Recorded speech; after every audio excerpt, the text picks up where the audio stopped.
या ठिकाणं माझ्यासोबत इथले काही नागरिक आहेत. एकंदरीत काय झालं होतं, मशीन बंद पडली होती. सकाळपासून त्यांनी मशीन आल्यापासून बंदच आहे ती. तर त्यांनी 4 मशीन बदलल्यात. आता ही 4थी मशीन आहे. आता 4थी मशीन चालू झाल्यापासून आता मतदान 8:15 मतदान चालू झालेलं आहे.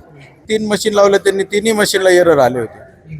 कशामुळे आले, काय आले हे त्यांनी तपासून पाहून काम करावं. ते 45 मिनिटांमध्ये मतदान वगैरे बंद झालं असेल. हो, मतदान पूर्ण बंद होतं. बरेचसे लोक इथं वेळ लागतोय म्हणून परत निघून गेले. आता येत आहेत, परत येत आहेत, जात आहेत.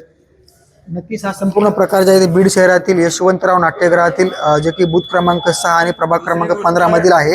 दुसरी गोष्ट, इथं जे आहेत कॅमेरे जे बसवलेले आहेत ते कॅमेरे पूर्ण लाईटवर आहेत. लाईट आता सकाळपासून मी पाहतोय तो 2 वेळेस लाईट गेलेली आहे.